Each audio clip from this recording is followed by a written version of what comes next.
Hello everyone and welcome to commerce education centre Ranchi. हम लोगों ने लास्ट क्लास में प्रॉपर्टीज पे बेस्ड क्वेश्चंस को बनाना स्टार्ट किया था। हम लोगों ने टाइप 4 के सिर्फ 2 क्वेश्चन अभी सॉल्व किया है और हम आज आगे कुछ और क्वेश्चंस को सॉल्व करने वाले हैं और आप मजेदार कंसेप्ट इस दरमियान सीखने वाले हो। तैयार हैं आप? उम्मीद करते हैं तैयार होंगे। तो चलिए स्टार्ट करते हैं। नेक्स्ट क्वेश्चन नंबर 3 को देखते हैं। क्वेश्चन नंबर 3 क्या है?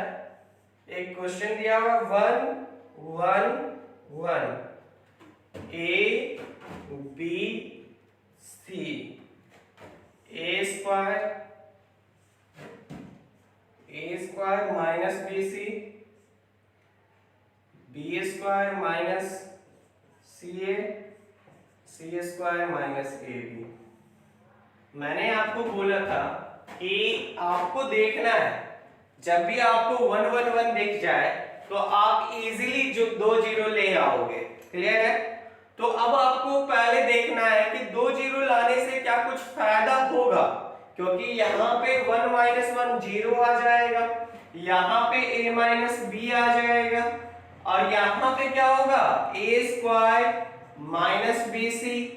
माइनस करेंगे तो माइनस बी स्क्वायर और ये माइनस में है तो प्लस हो जाएगा प्लस सी ए। क्लियर है?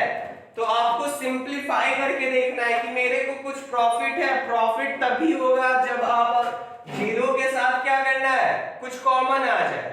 क्लियर है?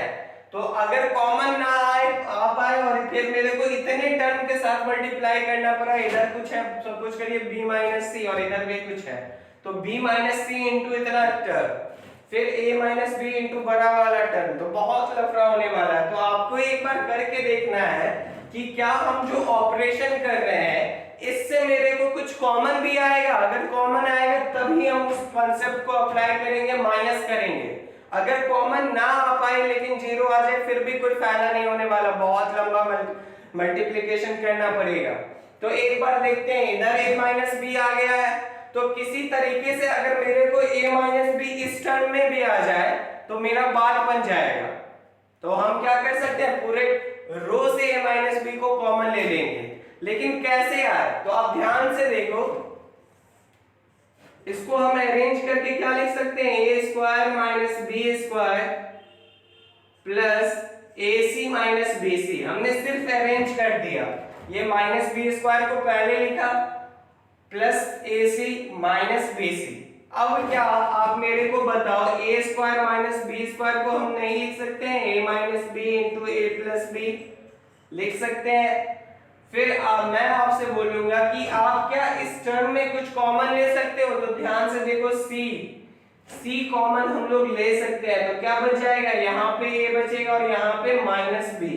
अब आप ध्यान से देखो क्या यहाँ पे इस पूरे टर्म से a माइनस बी कॉमन लिया जा सकता है, तो आप बोलोगे यस सर लिया जा सकता है।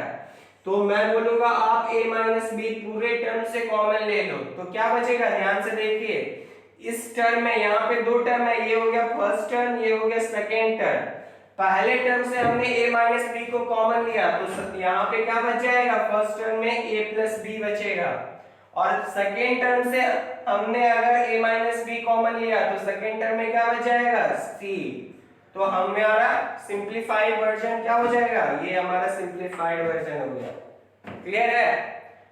अब मेरे को मतलब क्या था कि a माइनस बी किसी तरीके से थर्ड टर्म में आना चाहिए, तो माइनस टर्म करने के बाद हम क्या देख रहे हैं कि हाँ a माइनस बी कॉमन आ जाएगा, a माइनस बी बाहर चला जाएगा, यहाँ पे 0 बच जाएगा, यहाँ पे 1 बच जाएगा और यहाँ पे a प्लस बी प्लस सी बच जाएगा। क्लियर है? तो हम उस ऑपरेशन को अब माइनस कर देंगे, अब पहले जैसे करते थे वो कर देंगे। आई होप आप समझ पाए होंगे। मैंने आपको क्या बताया कि आप 0 लाओ, उससे आपका आधा काम बनेगा। काम पूरा तब होगा जब 0 आने के साथ उस रो या उस कॉलम में कुछ कॉमन भी आ जाए। तो आप माइनस करने से पहले एक बार सोचो कि माइनस करने के से क्या उस पूरे रो या कॉलम में कुछ कॉमन आएगा। अगर नहीं आएगा और लंबा मल्टीप्लिकेशन हो जाए फिर कोई फायदा नहीं होने वाला है। क्लियर है? तो बस आप हर एक क्वेश्चन में ये देखिएगा और मैं जहां जैसे बता रहा हूं आपको उसी तरीके से सोचने का कोशिश करना है, क्योंकि मैं भी यहाँ पे स्टूडेंट बन के आपको समझाने का प्रयास कर रहा हूँ। क्लियर है? तो ध्यान से देखिए अब क्या कैसा काम करेंगे हम लोग R1 में R2 को माइनस करते हैं। तो ध्यान से देखिए ये क्या हो जाएगा, 1 - 1 0, a माइनस बी हो जाएगा। और ये क्या हो जाएगा, तो हमने पहले ही बोला था आप अरेंज करके लिख दोगे, a² माइनस b², फिर माइनस ऊपर में जाएगा माइनस और इसके आगे पहले से माइनस है तो प्लस हो जाएगा, तो प्लस ac और माइनस bc। अब माइनस कर रहे हैं, अगर आपको दिक्कत हो तो दिस माइनस लिख के फिर इसको लिखे और फिर तोड़े तो माइनस b² फिर प्लस c आ जाएगा। तो हमने डायरेक्ट यहाँ पे अरेंज करके लिखा है। अब देखिए R2 और R3 एज इट इज लिख देते हैं उसको 1 b² minus ca, 1 c² minus ab। अब मेरा काम और बन जाएगा, अगर हम एक और स्टेप कर दे, क्या कर दे कि R2 में R3 को घटा दे तो एक और 0 आ जाएगा, R2 माइनस R3। तो देखिए क्या हो जाएगा हमारा क्वेश्चन, 0 a माइनस b, हमने क्या बोला a² माइनस b² को हम क्या लिख सकते हैं, a minus b into a plus b, plus हम लोग इस दोनों टर्म से क्या कॉमन ले सकते हैं, c कॉमन ले लेंगे तो क्या बच जाएगा, a माइनस b। क्लियर है? अब ऑपरेशन क्या कर रहे हैं, रो 2 में काम कर रहे हैं और कैसा काम करने वाले हैं, रो 2 में रो 3 के एलिमेंट को सब्ट्रैक्ट करने वाले हैं। तो ये देखिए 1 - 1 0, b माइनस c, और ये क्या हो जाएगा, दूसरी तरीके से b² माइनस c²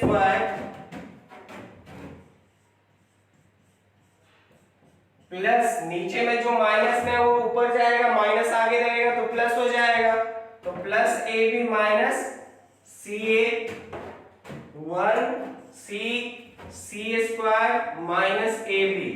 अब ध्यान से देखिए जैसे हमने फर्स्ट टर्म को ब्रेक किया है, क्या सेकेंड टर्म से भी कुछ कॉमन लिया जा सकता है? तो आप देखोगे इसमें भी b माइनस c है, इसको तोड़ेंगे b माइनस c आ जाएगा, तो बात बन जाएगा। तो हम लोग इसको सॉल्व करते हैं, ये क्या हो जाएगा, 0 0 1 a minus b minus c।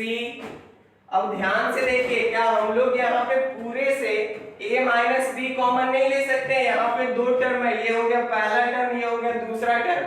तो मैंने क्या बोला, दोनों टर्म में a माइनस b आ रहा है, तो हमने दोनों टर्म से a माइनस b को कॉमन ले लिया। तो ध्यान से देखिए क्या बच जाएगा, पहले टर्म में a प्लस b बचेगा और दूसरे टर्म में सिर्फ c बचेगा, मतलब ओवरऑल हमारा क्या बच जाएगा दोनों टर्म से, a plus b plus c। अब ध्यान से आप देखो कि इसी तरीके से हम क्या लिख सकते हैं इसको, b माइनस c, और अगर b माइनस c हमने कॉमन लिया तो आप ध्यान से देखिए ये टूटेगा, b² minus c², b minus c into b plus c। और इसी तरह दूसरा टर्म क्या है, ab माइनस ac, यहां से अगर हमने a को कॉमन लिया तो क्या बच जाएगा, b माइनस c। तो आप ध्यान से देखिए b माइनस c इनडायरेक्टली इस टर्म में भी छिपा हुआ है और इनडायरेक्टली इन दोनों टर्म में भी छिपा हुआ है। तो हमने क्या किया, overall b minus c common ले लिया। तो जैसे ही हमने दोनों टर्म से b माइनस c कॉमन लिया तो पहले टर्म में क्या बच जाएगा, b प्लस c, और दूसरे टर्म में क्या बच जाएगा, a। तो ये क्या हो जाएगा, b plus c plus a। Clear है? और तीसरा टर्म एज इट इज वैसा ही रहेगा, तीसरा रो वैसा ही रहेगा। अब आप थोड़ा ध्यान से देखो, हमने पहले टर्म से a माइनस b को कॉमन लिया और दूसरे टर्म से b माइनस c को कॉमन लिया। अब क्या बच जाएगा, डिटरमिनेंट में क्या बचेगा, तो ध्यान से देखिए 0 a माइनस b कॉमन ले लिया गया तो 0 1 a plus b plus c। इसी तरीके से रो 2 में क्या बच जाएगा, 0 b माइनस सी हमने कॉमन लिया तो 1, और यहाँ पे a प्लस बी प्लस सी, और R3 एज इट इज वैसा ही रहेगा। तो अब ध्यान से आप देखो, क्या R1 और R2 सेम आ रहा है या नहीं आ रहा है? तो आप बोलोगे जी सर, इसका भी R1 में भी 0 1 a प्लस बी प्लस सी है, और R2 में भी 0 1 a प्लस बी प्लस सी है। तो इसका मतलब हो गया क्या कि R1 R2 दोनों सेम आ रहा है। और मैंने आपको एक प्रॉपर्टी बताया था कि अगर कोई भी दो रो या फिर दो कॉलम आपको सेम आ जाए तो उस पूरे डिटरमिनेंट का वैल्यू क्या हो जाएगा? 0। तो क्या बोलेंगे? This whole determinant is equal to 0। जैसे ही पूरा डिटरमिनेंट का 0 हो गया, इनटू में क्या है, कोई फर्क ही नहीं पड़ेगा। क्लियर है? एंड आई होप आप ये जानते होंगे कि क्यों 0 होगा। हम लोग फिर एक प्रॉपर्टी लगा सकते हैं, R1 में R2 के एलिमेंट को सब्ट्रैक्ट कर सकते हैं, तो R1 का सारा एलिमेंट क्या हो जाएगा? 0 minus 0 0, 1 minus 1 0, a plus B plus C minus a minus B minus C 0। तो पहला रो का तीनों एलिमेंट 0 हो जाएगा।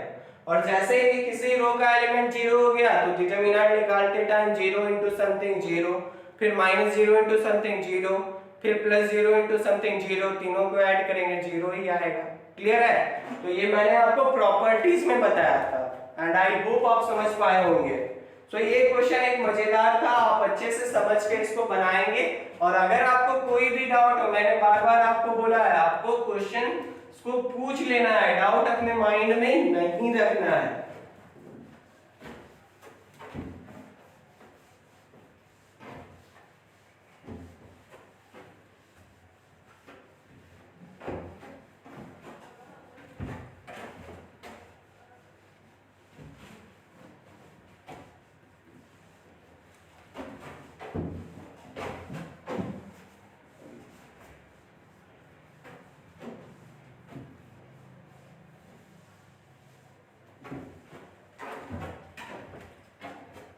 चलिए नेक्स्ट क्वेश्चन पे मूव करते हैं।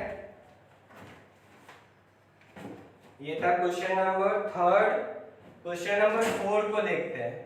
बहुत ही इंटरेस्टिंग क्वेश्चन है। 1 ये भी जैक बोर्ड में पूछा गया। लगातार तीनों क्वेश्चन जो मैंने आपको पहले बताया और जो लास्ट क्लास का लास्ट क्वेश्चन था, तीनों क्वेश्चन जैक बोर्ड में पूछा गया है, तो ध्यान दीजिएगा।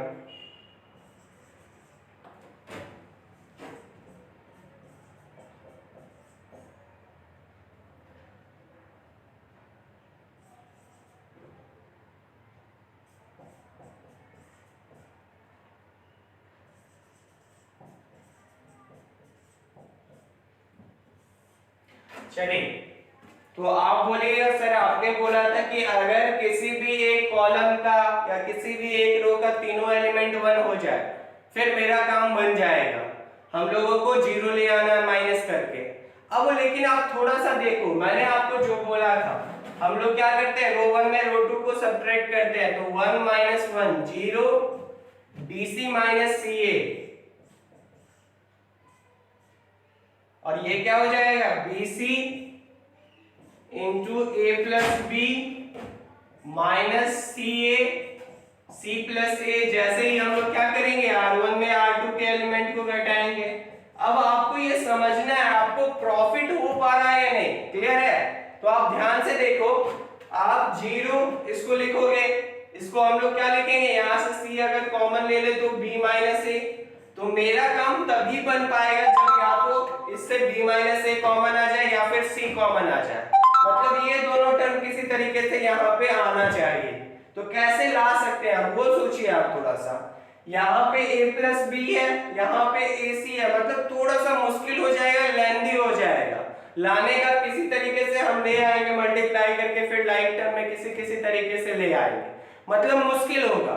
तो अब हम लोगों को जैसे ही मुश्किल लगने लगा, फिर वो प्रॉपर्टीज काम का ही नहीं है। जहां पे आपको क्वेश्चन अगर मुश्किल लगने लगा, आप जो ऑपरेशन कर रहे हो उससे अगर काम अगर मुश्किल लग रहा है तो फिर उस काम को छोड़ देना चाहिए, फिर कुछ नया ट्राई करना चाहिए।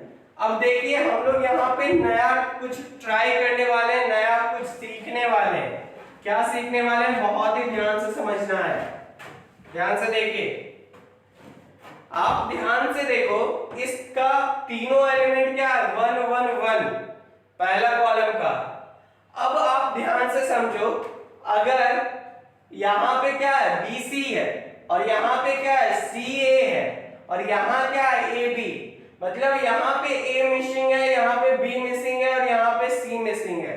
मतलब अगर किसी तरीके से हम यहां भी ABC ला दे, यहां भी ABC ला दे, यहां भी ABC ला दे, तो हम लोग कॉमन लेके बाहर कर सकते हैं, और यहाँ 1 1 1 बच जाएगा, और फिर इधर भी 1 इधर भी 1, दो कॉलम सेम हुआ है तो वैल्यू 0 हो जाएगा। तो कैसे लाया जाए? तो हम क्या देख रहे हैं कि यहाँ BC है, क्लियर है ना, यहाँ BC है, तो अगर फर्स्ट रो में A से मल्टीप्लाई कर दे, बहुत ही ध्यान से समझिएगा, अगर फर्स्ट रो में A से मल्टीप्लाई कर दे तो क्या हो जाएगा, ऊपर वाला पोर्शन रो 1 का एलिमेंट क्या हो जाएगा, A into 1 A into B into C तो ABC, A इंटू BC तो ABC into A plus B। इसी तरीके से ये क्या हो जाएगा, B ABC AC पहले से और B से हम सॉरी ये मैंने एक स्टेप आगे लिख दिया। तो अभी आप क्या करो, अभी सिर्फ इसको रहने दो, और जैसे ही मैंने क्या कर रहा बोला, मैंने क्या आपको बताया था कि आप मल्टीप्लाई करोगे किसी भी नंबर से या वेरिएबल से, आपको डिवाइड भी करना है, मतलब हमको यहाँ पे क्या लिखना होगा, 1/a, और सिर्फ काम हम क्या कर रहे थे, a को मल्टीप्लाई कर रहे थे, तो इसलिए हमने a के साथ डिवाइड किया, और बाकी R2 और R3 को अभी हमने सिर्फ सेम लिखा, 1CA C plus A, 1AB AB into A plus B। अब इसी तरीके से मैं अगर आपको बोलूं, आप यहाँ पे देखो क्या मिसिंग है, B मिसिंग है, तो अगर हम B से मल्टीप्लाई कर दे इस पूरे रो को, क्लियर है, तो रो 2 को हम लोग क्या करने वाले हैं, B से मल्टीप्लाई करने वाले हैं। तो ध्यान से देखिए, अब डिटरमिनेंट क्या हो जाएगा हमारा, पहला रो एज इट इज रहेगा ABC into A plus B। अब मैंने आपको बोला रो 2 को मल्टीप्लाई करना है B के साथ, रो 2 का एलिमेंट क्या है, 1, तो 1 इंटू B क्या हो जाएगा, B, CA इंटू B तो क्या हो जाएगा, ABC, CA इंटू B तो ABC into C plus A, जो पहले से था वो इंटू में ही रहेगा, बाकी हमने R3 को एज इट इज लिख दिया।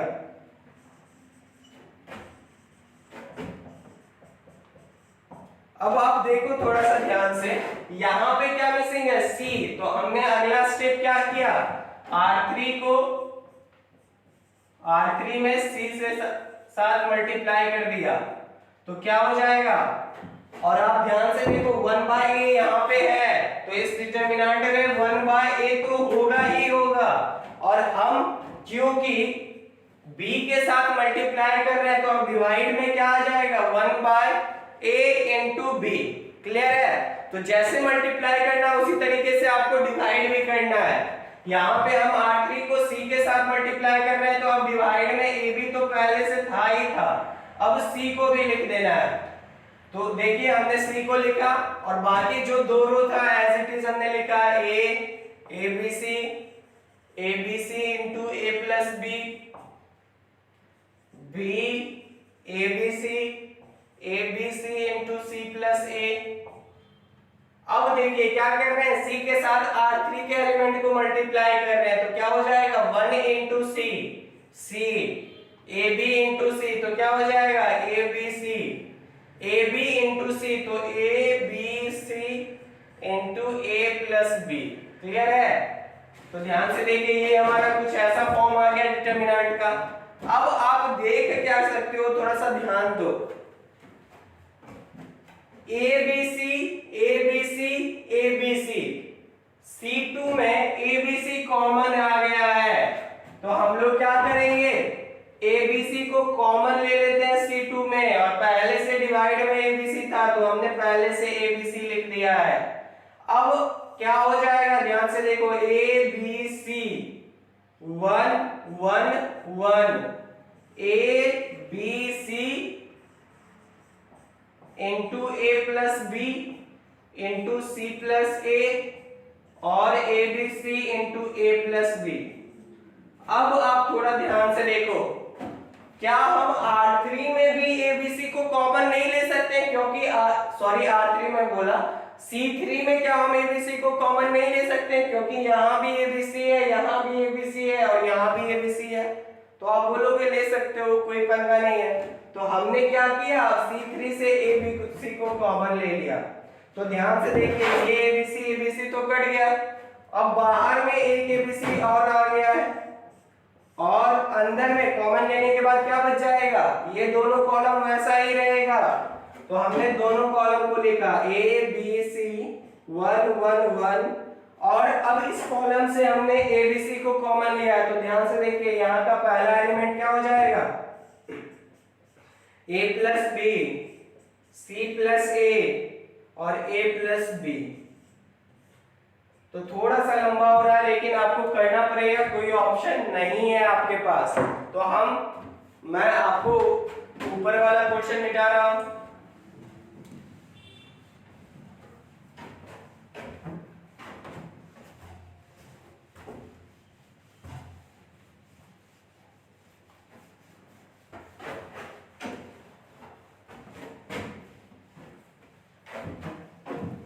तो देखिए, अब हमारा क्वेश्चन क्या चेंज हो के आ गया है, A B C into A B C 1 1 1 A plus B C plus A plus B. अब आप क्या करो, सब्ट्रैक्ट करो। क्लियर है? तो ध्यान से देखिए, हम लोग अब क्या काम करते हैं, क्योंकि 1 1 1 अभी आ गया, अब इजी हो जाएगा। अब कुछ ऐसा फॉर्म नहीं बचेगा जो कि मुश्किल होगा। तो अब सब्ट्रैक्ट करके जीरो लाके फिर आंसर को ला देंगे। तो ध्यान से देखिए,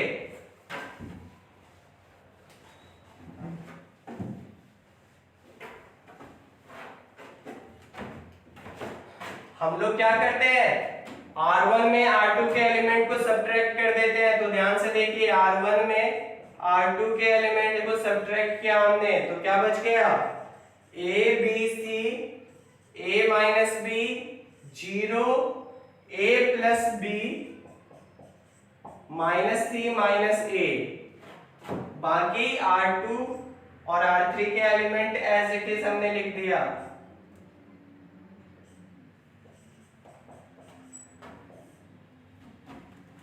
अब एक जीरो तो आ गया हम लोगों को, फिर एक जीरो लाना है। एक जीरो लाने के लिए क्या करेंगे, इस बार R2 में R3 के एलिमेंट को सब्ट्रैक्ट करते हैं।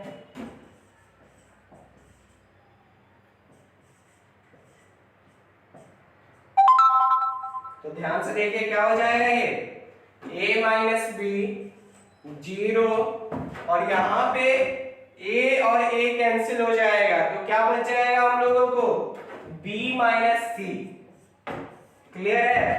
नेक्स्ट क्या हो जाएगा, ध्यान से आप देखो, R2 में R3 के एलिमेंट के साथ घटाना है। तो B minus C 1 minus 1 0 A plus C plus A plus B। तो ध्यान से देखिए, ऊपर जाएगा A कैंसिल हो जाएगा और हम लोगों को क्या बचेगा, C और नीचे का माइनस B। बाकी R3 same as it is रहेगा। अब देखिए, आपको ध्यान से एक्सपेंड करना है। अब हम लोग किसके थ्रू एक्सपेंड करेंगे, एक्सपेंडिंग थ्रू C2। तो क्या हो जाएगा, ये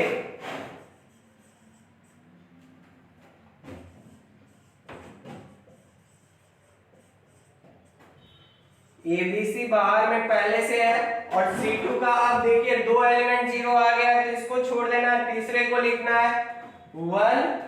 अब 1, ये 1 जिस रो और कॉलम में आ रहा है हमने ढका, तो क्या बच गया, ध्यान से देखिए, A minus B B minus C B minus C C minus B। Clear है? तो अब आगे हम लोग क्या करेंगे, मल्टीप्लाई करेंगे A B C A minus B into C minus B minus B minus C into B minus C। तो ध्यान से देखो, आप क्या कर सकते हो, आप कॉमन भी ले सकते हो अभी। तो ये क्या हो जाएगा, थोड़ा सा कैलकुलेशन देखिए कैसे हम लोग करने वाले हैं। ABC, आप देखो यहाँ पे C माइनस बी है और यहाँ पे B माइनस सी है। तो अगर हम यहाँ से B को माइनस को कॉमन ले ले तो क्या हो जाएगा, A minus B into C minus B, और माइनस कॉमन लेने से क्या हो जाएगा, प्लस हो जाएगा, क्योंकि पहले से एक माइनस है। तो माइनस हमने इस टर्म से कॉमन लिया, तो ध्यान से देखिए यहाँ प्लस बी है तो माइनस कॉमन लेंगे तो माइनस बी हो जाएगा और ये प्लस सी हो जाएगा। अब ध्यान से आप देखो कि c माइनस बी, क्लियर है, दो टर्म है, दोनों टर्म में c माइनस बी है। तो हम लोग क्या करेंगे, इसको और अच्छे से सॉल्व करते हैं। a b c और c माइनस बी इन दोनों टर्म से कॉमन ले लेते हैं। तो पहले टर्म में क्या बच जाएगा, पहले टर्म में बच जाएगा हमारा a minus B, second term में क्या बच जाएगा, तो b माइनस सी।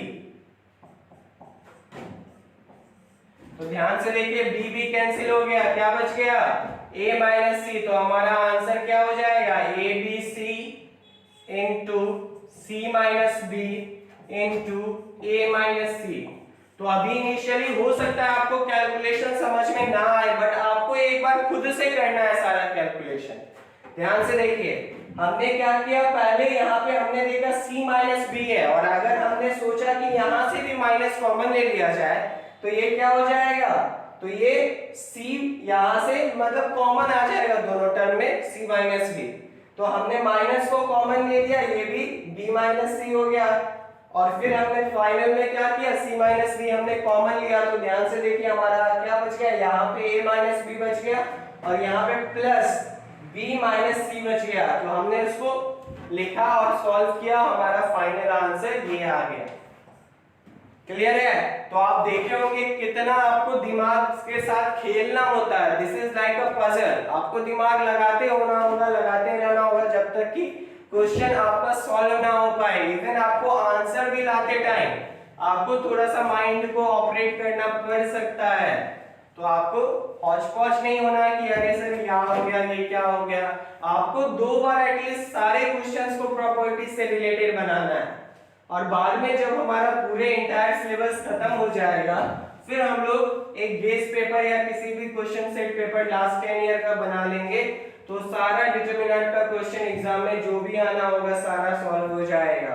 तो आपको परेशान नहीं होना है कि सर ये क्या हो गया, वो क्या हो गया। क्वेश्चन जब भी आपको एग्जाम में देगा तो मोस्टली चांसेस बनता है कि सिंपल देगा। चलिए अब नेक्स्ट क्वेश्चन देखते हैं, क्वेश्चन नंबर 5। क्या है क्वेश्चन नंबर 5? प्रूव करने बोलता है क्या कि 1 1 1 a b c b plus c plus a plus b is equal to 0। कैसे प्रूव करेंगे हम लोग? तो ध्यान से देखिए, हम लोग क्या देख रहे हैं कि यहाँ पे b प्लस सी और यहाँ पे a है, यहाँ पे c प्लस a है और यहाँ पे b है, यहाँ पे a प्लस b है और यहाँ पे c है। थोड़ा ध्यान से समझिएगा। तो अगर मैं आपको बोलूं कि आप C3 में काम करो कि C3 प्लस C2 कर दो, तो जो नया डिटरमिनेंट बनेगा क्या हो जाएगा? 1 1 1 A B C, और मैंने क्या बोला C3 में काम करना है। कैसा काम करना है? तो C2 के एलिमेंट के साथ एडिशन करना है। तो ध्यान से देखिए ये क्या हो जाएगा? B plus C plus A, C plus A plus B, A plus B plus C। अब आप एक चीज कॉमन देख रहे होंगे क्या कि C3 में A plus B plus C ही है। ऑर्डर अलग हो सकता है लेकिन A plus B plus C ही है। तो हम क्या कर सकते हैं? C3 से A plus B plus C को कॉमन ले सकते हैं। तो हमने कॉमन ले लिया। अब ध्यान से देखिए क्या बच जाएगा हमारा क्वेश्चन? 1 1 1 A B C 1 1 1, और जैसे ही हमने देखा कि दो कॉलम का वैल्यू 1 1 1 आ जा रहा है, तो हम डायरेक्ट क्या लिखेंगे कि डिटर्मिनेंट या फिर delta D is equal to 0 because C1 is equal to C3। तो हमारा काम यहाँ पे बन जा रहा है और हमें आगे कोई स्टेप नहीं करना है। अब ध्यान से देखो, इसका मतलब होता है इंटरचेंज।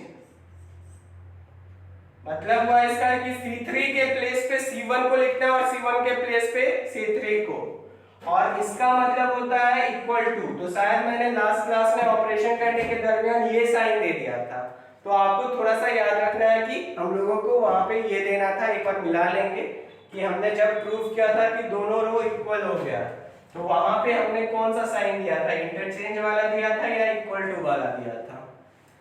क्लियर है? सो एक बार मैं देखता हूं कि टाइम कितना हो गया, उस अकॉर्डिंग आगे क्वेश्चन बनाऊंगा, ज्यादा वॉच नहीं करूंगा आपके लिए।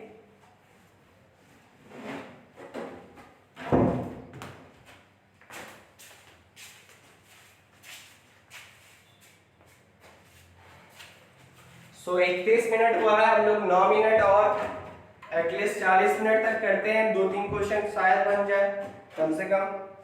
तो देखिए हमने 5 नंबर सॉल्व किया, अभी 6 नंबर पे मूव करते हैं हम लोग। 6 नंबर हमारा क्या है कि 1 1 1 A B C B C C A A B, और प्रूफ करना है कि इसका वैल्यू क्या है a minus B into B minus C into C minus A. कैसे किया जाए, आप ध्यान से देखो, थोड़ा सा दिमाग से पूछो आप कि क्या कर सकते हैं। मैंने आपको क्या बोला था कि आपको थोड़ा सा सोचना है कि माइनस करने से फ्रूटफुल होगा या नहीं। तो आप दो रो को ऐसे ही रफ वर्क में माइनस करके देखो।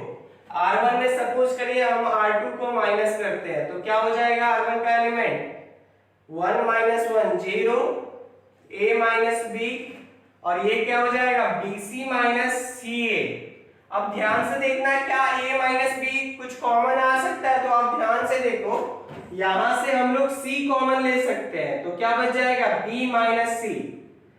तो B माइनस सी मतलब A माइनस बी कॉमन नहीं आ रहा है, तो कुछ और काम करना होगा। तो क्या कर सकते हैं, थोड़ा सा देखते हैं हम लोग।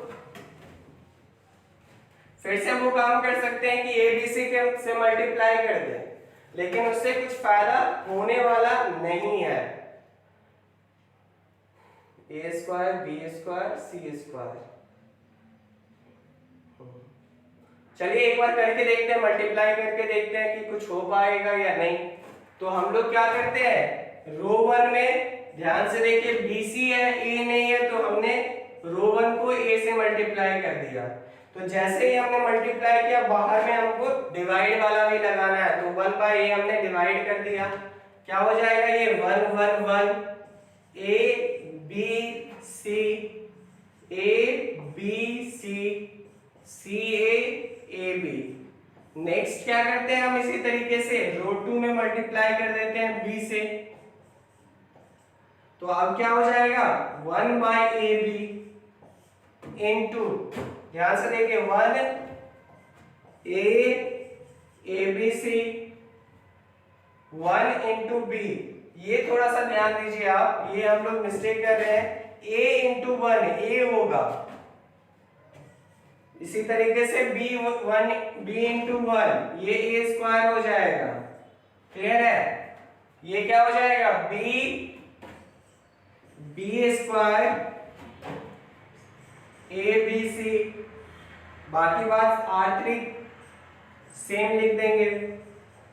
अब क्या करते हैं, देखिए यहाँ पे क्या मिसिंग है, यहाँ पे C मिसिंग है, तो हम लोग क्या करेंगे R3 में R3 को C से मल्टीप्लाई कर देते हैं।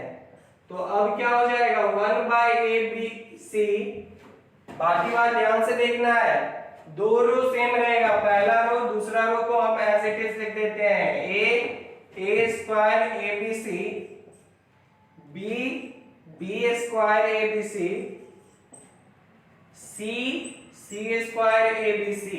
अब हम लोग क्या देख सकते हैं कि थर्ड कॉलम से ए बी सी को कॉमन लिया जा सकता है, तो हमने क्या किया ABC को कॉमन ले लिया, तो ध्यान से देखिए ABC नीचे में डिवाइड में भी था, कॉमन लेने के बाद क्या हो जाएगा 1 into ABC, तो ऊपर भी ABC बाय ABC, और हमारा डिटरमिनेंट के अंदर क्या बच जाएगा ABC, A square B square C square 1 1 1।